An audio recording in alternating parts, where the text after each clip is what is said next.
नमस्कार, देश काल में आपका स्वागत है। मैं हूं मुकेश कुमार।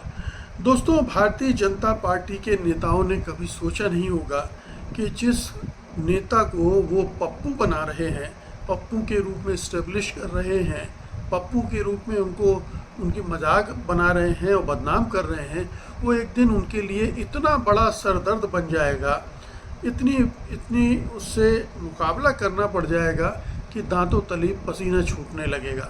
अब देखिए कि जब से माफ़ कीजिएगा, राहुल गांधी नेता प्रतिपक्ष बने हैं, उनका एक एक भाषण बीजेपी पर भारी पड़ रहा है।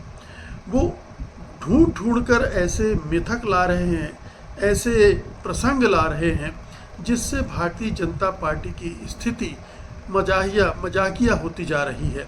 वो उनसे कन्फ्रंट नहीं कर पा रहे, उनके जवाब नहीं दे रहे हैं, और जवाब दे रहे हैं तो वो अधकचरे होते हैं, झूठे होते हैं, और उनकी वो मारक क्षमता रह नहीं जाती।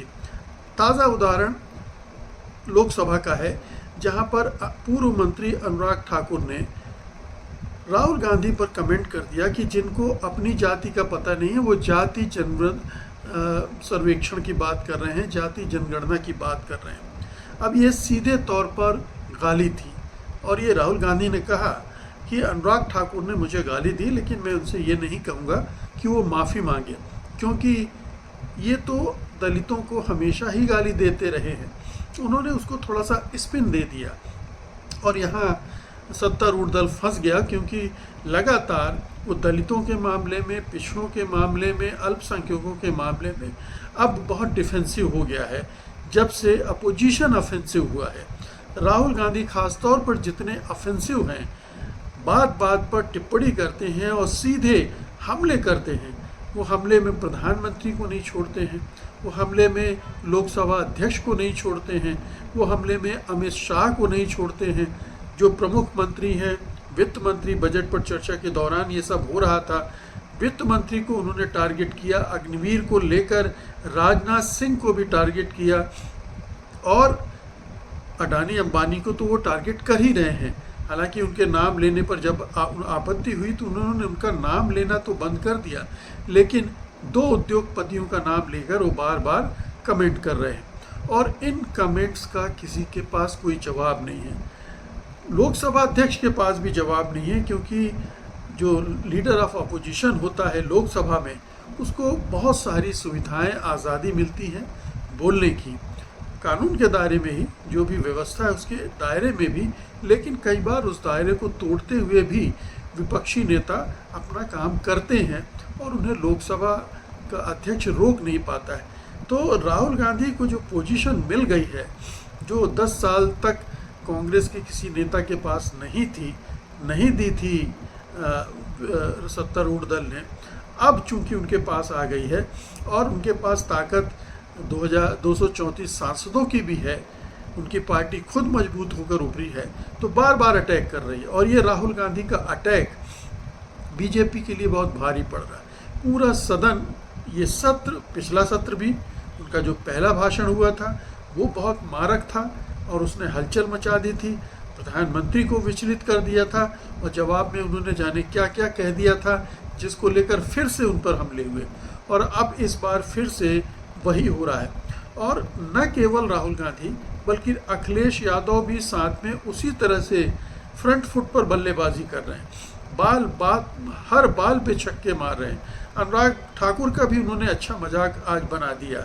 उन्होंने कहा कि हमें पता है कि आपका कष्ट क्या है, अब आप मुख्यमंत्री नहीं हैं, तो ज़्यादा वफादार बनने की कोशिश कर रहे हैं।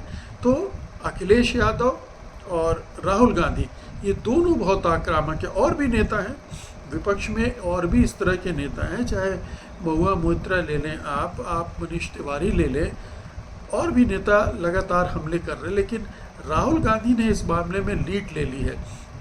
ये सवाल उठाया जा रहा था कि क्या वो लीडर ऑफ अपोजिशन की भूमिका को ठीक से निभा पाएंगे, क्योंकि उनके पास उस तरह का अनुभव नहीं था। वो सांसद जरूर थे, लेकिन एक पूरी पार्टी को लीड करना लोकसभा में सत्तारूढ़ दल के सामने, जो कि हमेशा इस कोशिश में रहता है कि विपक्ष को दबा दिया जाए, कुचल दिया जाए, उसकी आवाज़ ना निकल ना पाए।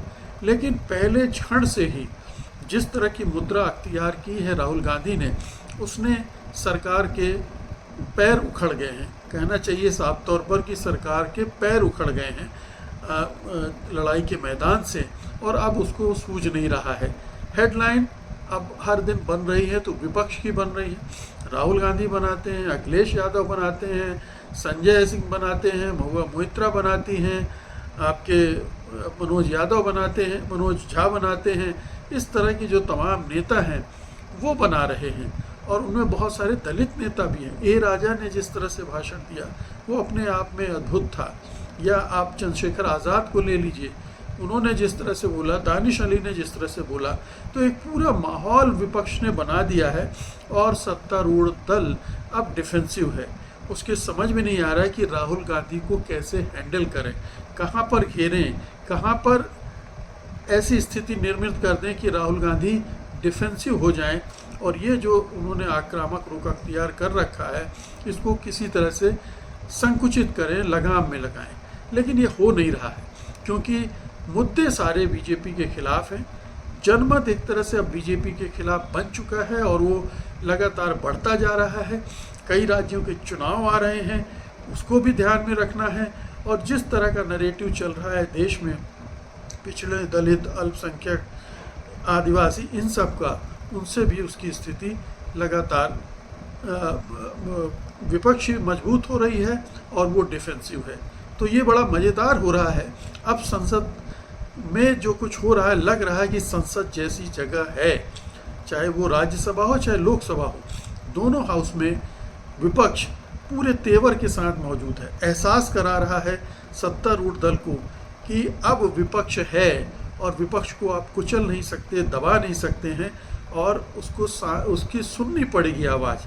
तो आज उसकी आवाज़ सुननी पड़ रही है, और वो आवाज़ दोनों सदनों से निकलकर पूरे देश में जा रही है। मोदी मीडिया कोशिश कर रहा है कि उसको कम से कम दिखाए, कम से कम लोगों तक उनकी बात पहुंचाए, लेकिन सोशल मीडिया के ज़रिए, यूट्यूब चैनल्स के ज़रिए वो देश भर में फैल रहा है। और केंद्र सरकार धीरे धीरे नंगी होती जा रही है, क्योंकि बहुत सारे बेरोजगारी का मसला, अग्निवीर का मसला, किसान का मसला, ये सारे विपक्षी दल उठा रहे हैं, और उसके जवाब उनके पास नहीं है।